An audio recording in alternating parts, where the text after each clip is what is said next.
Welcome to my home. Welcome to my humble abode. Thank you for joining me. So, this evening, I would like to discuss what I have been alluding to. As I said in my previous episode, I connected to the element of water and channeled some really beautiful messages from the water element, and I want to share that with you all.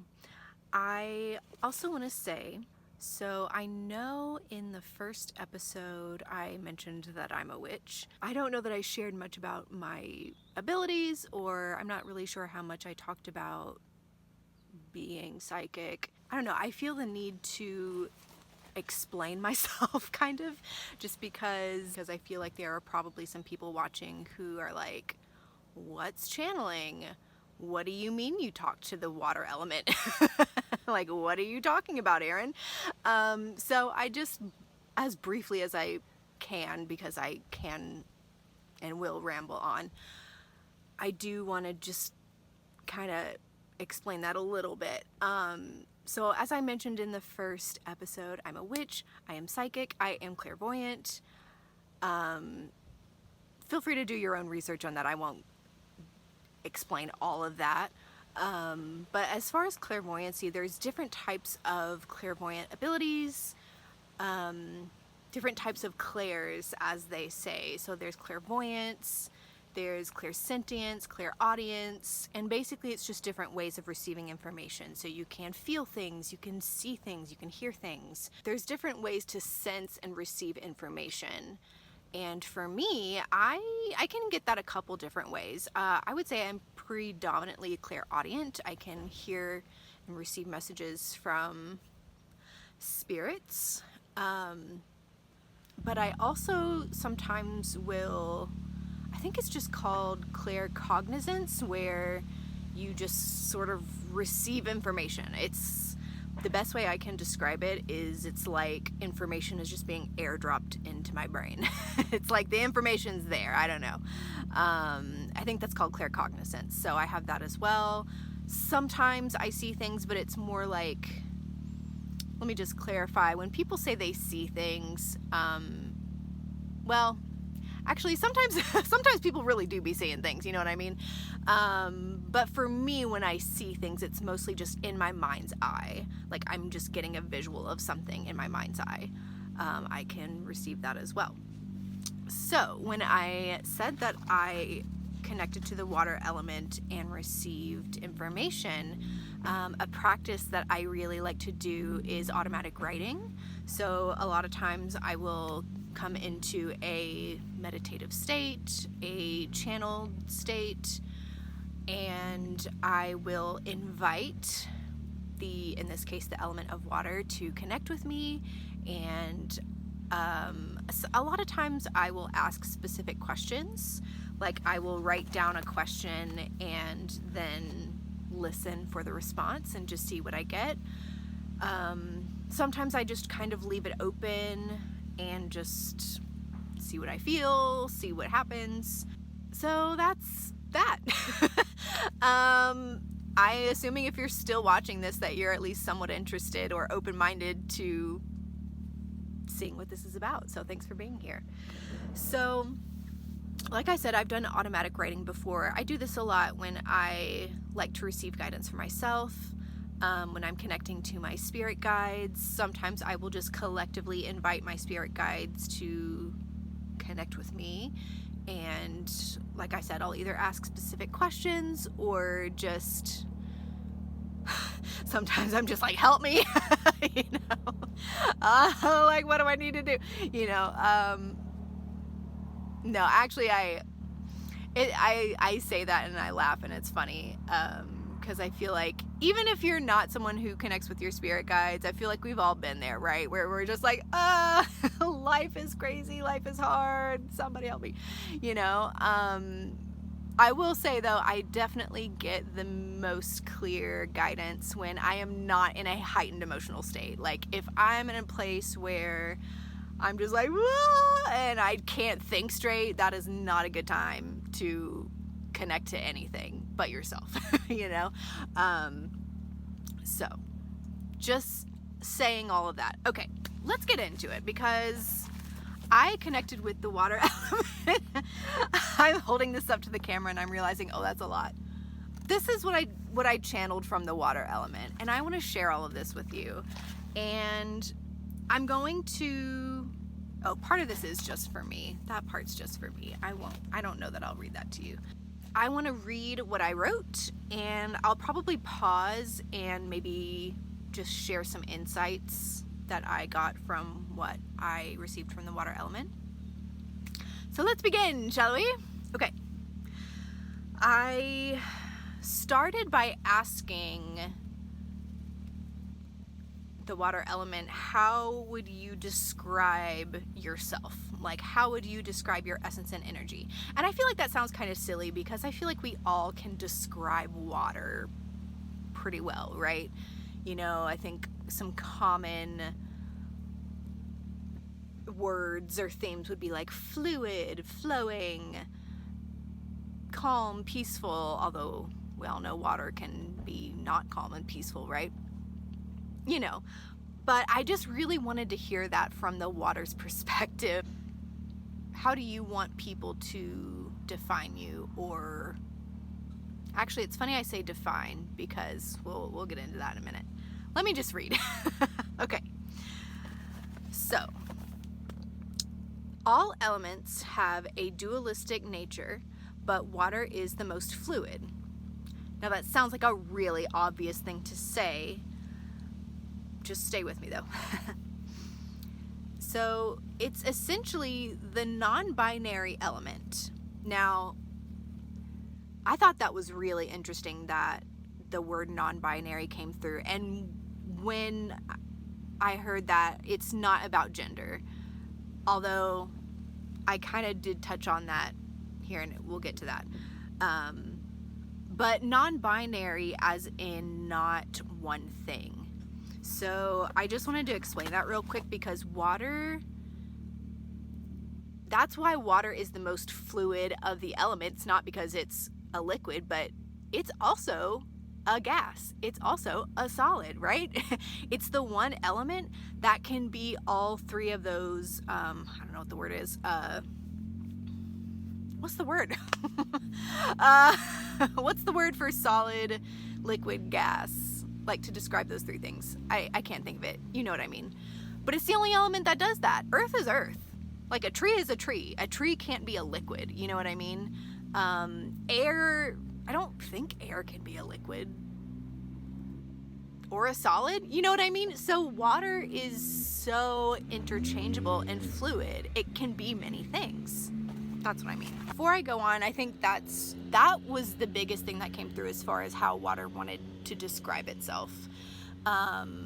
Because, and I think that's so interesting that it really wanted to emphasize this energy of fluidness and non-binariness. Non-binary meaning not like this or that. It can be many things. And it can be both and all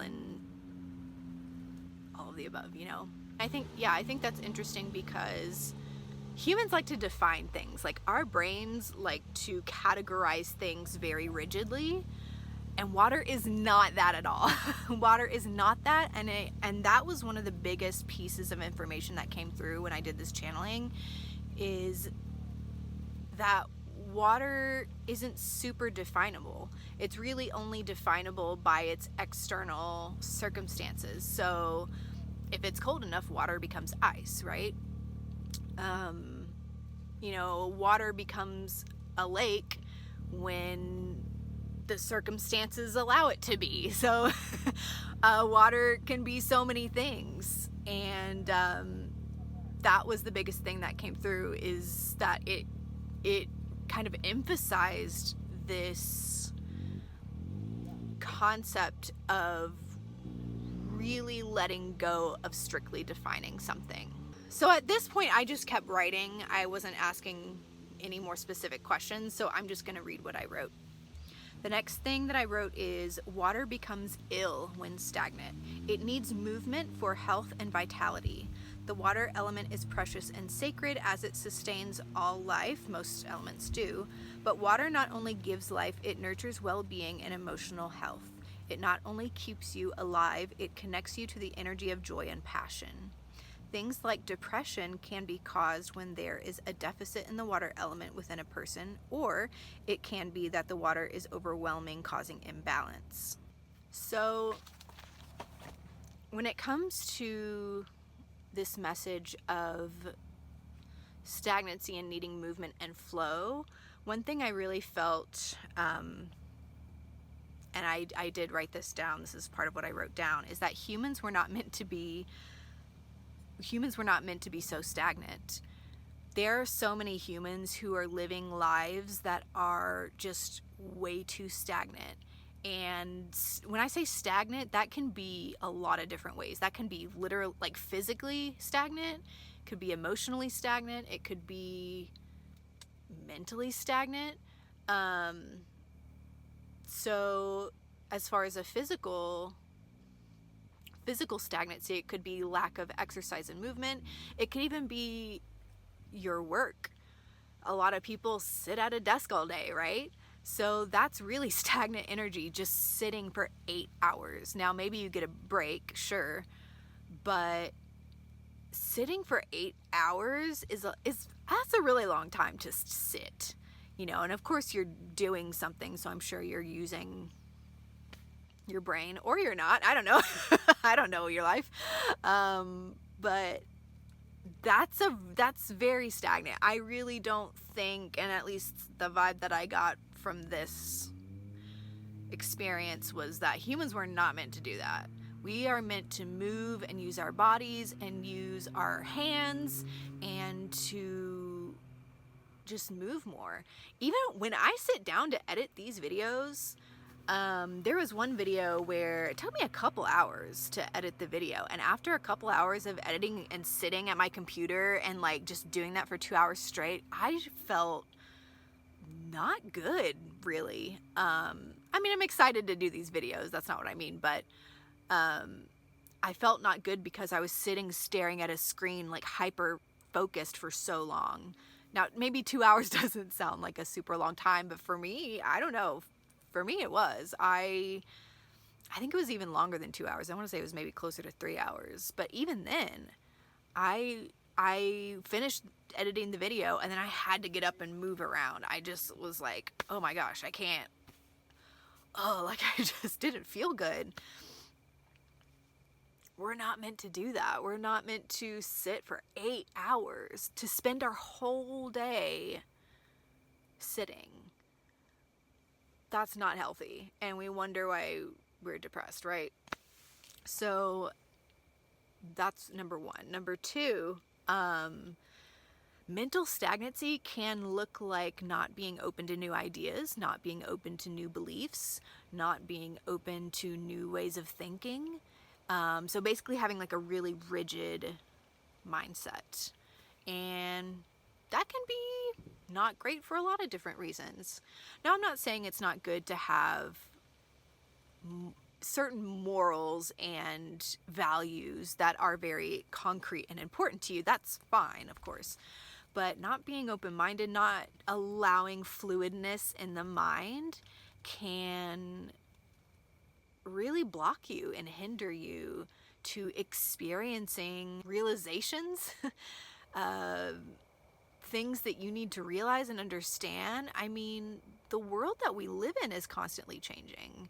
The world that we live in is filled with information and new experiences, and not being open to that can really keep you stuck in one place. Again, that can be in many different ways. Being stuck in a certain mindset in some cases can cause depression too, or anxiety. Again, if you have a certain way of thinking, especially if it's not a healthy way of thinking or a healthy mindset, then that's not great either. It's getting a little bit darker. Oh, that's a lot. Okay, that's better. Okay. And then emotional stagnancy can look like either completely blocking yourself off from your emotions, so like keeping your emotions completely like locked and not letting them flow, not letting them move through you, not letting yourself feel.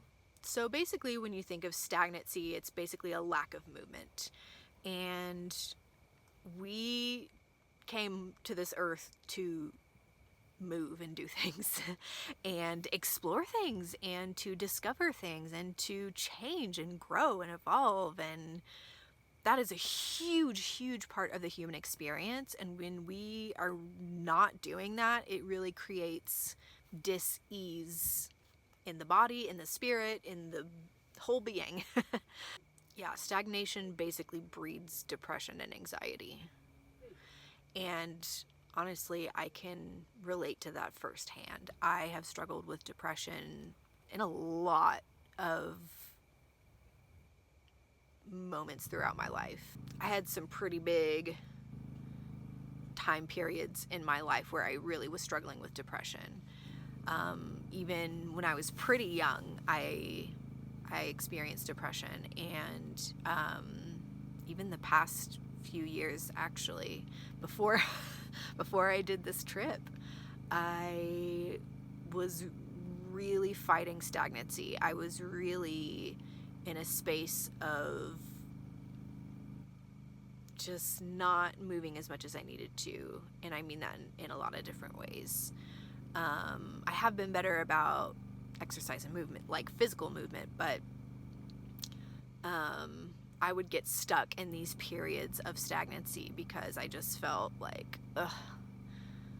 kind of just lost and doubting myself and doubting what I wanted to do. And it sucks because depression is such a loop. You can be depressed, and then because you're depressed, you're not doing anything, so that creates stagnancy, and then the stagnancy feeds the depression, and it's just this awful loop. But take it from me, take it from someone who has had a lot of experience with that. It is so possible for you to break that loop. It's really hard, but it's very, very possible. So I just want to share that because I know how hard depression is, and I just want to know, if you're watching this and you're depressed, you are not alone, and also you are so capable of amazing things, and you are so capable of overcoming your depression. So I just wanted to share that. All right, what else did I write? Okay, so this is another big thing, and this is what I mentioned at the beginning about letting go of defining things so rigidly. I want to talk about, I think this is the last thing I'll talk about. I mean, it's pretty much the last thing I wrote anyway, about letting go of defining things so rigidly. Now, what sucks is our brains really work against us here, because like I said, our brains really want to define things very concretely and I don't know how to say it, like rigidly. Yes, certain things, there are certain things that you can define in a specific way, but what the water element wanted to share with me and wanted to share with you, and what really wanted to come through, is to, oh, I love how that rhymed, cute. They really emphasized letting go of needing to define things so rigidly.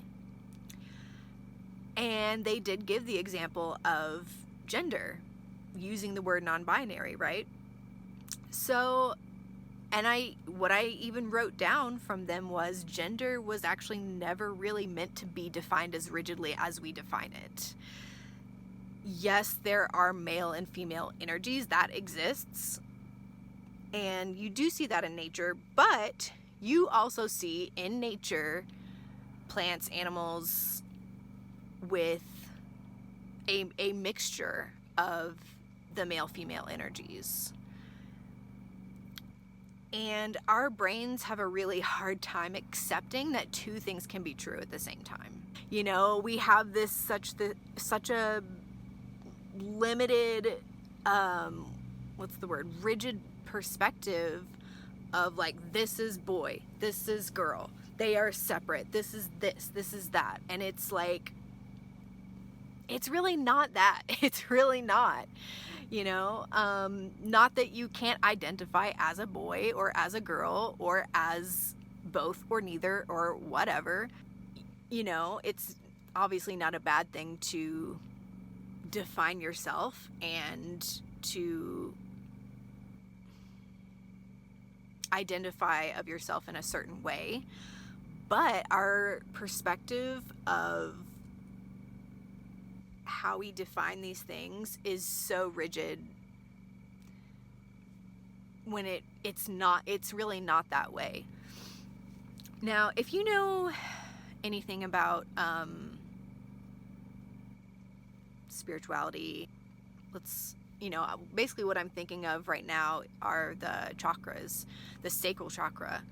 That is just look it up. I'm not going to explain the chakras to you right now. If you don't know what I'm talking about. The sacral chakra is in your lower abdomen, like in the region of your sex organs. And this is the chakra that's associated with water.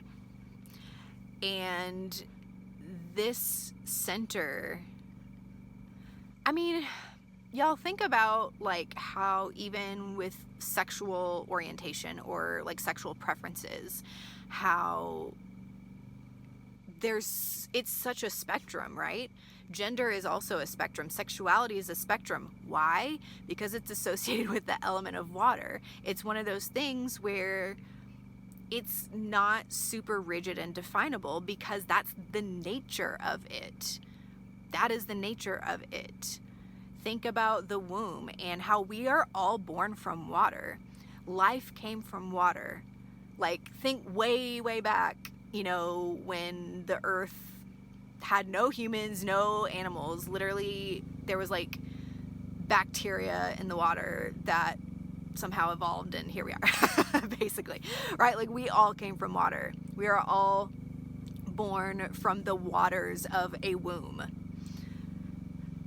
Water is so connected to creation, and creative energy can also be connected to sexual energy. Sexual energy can also be creative energy, right? So there's this connection here to water. And the message, again, the strongest message that came through with this channeling is to let go of our rigid mindsets particularly with these things, with gender and sexuality. This whole argument of like being upset with people who don't fit into your perspective of what the gender binary should be. Queer people, non-binary people, they've been here since forever. This isn't a new thing. It's not like a trend. It's part of nature. It's literally part of nature. They are just as much a part of nature as anything else, as anyone else. There are things in nature that defy the binary, that defy the way that we think they should be based on our rigid perspectives. So that's what the water element wanted to share. That is what I received from them. All right, the last little thing I'll share, and this is pretty much the last little sentence that I wrote. That when we connect to water and we connect to the energy of water, it gives us well-being when we flow, move, and change. Like I said, we came on this planet to do those things, to move, to change, to grow, to evolve. This is a huge part of the human experience, and I think a lot of people have a hard time with this energy, with connecting to water and the water element. All of the elements are within us. Water can also represent like the fluids in our body, I think I said that backwards. The fluids in our body can also represent water, like blood, earth, our bones, air, breath, fire, I think of fire as like our motivation, our will, our spirit, the spirit that lives in this body. So we are all of these elements, and I think it's really important that we, one, remember that if you haven't already, but two, I think that the more we connect with these elements and embody them in a healthy way, the better off we'll be, the better our lives will be. I think, you know, this is a huge part of living a healthier, more vibrant life. I hope that helped. I hope that this resonated in any way. I thought these were some really beautiful messages, and I think this is some really important information, important things to keep in mind. Yeah, especially with movement too, you know. I mean, so I mentioned for me that I have experienced depression a lot, and one of the biggest things that has been the most helpful is exercise. It's so true. Exercise, it's almost like really annoying how much exercise does for you, not just physically, but emotionally and mentally and spiritually. I mean, and exercise doesn't have to look like going to the gym. You can dance in your living room. You can do whatever. You can swim. You can go on a hike or a walk, you know? But for me, the biggest and most effective antidepressant is movement and exercise. I share that to encourage you to move your body. Have you moved your body today? You should move your body today. It'll feel good. You'll feel good. I promise. So that's what I wanted to share with you all. Thank you so much for watching. I realize this video is gonna probably be kind of long. I will just end it there, and I'm gonna enjoy my lovely little campsite. It's dark as hell now. It's almost like I'm sharing a story around a campfire. That's kind of fun. Yeah, so I'm gonna camp out here in, where the hell am I? Utah, that's right. I forgot the name of the town, but I'm in Utah. I'm gonna enjoy this campsite in Utah, hopefully get a good night's sleep, and go somewhere else tomorrow. So I'll see you then.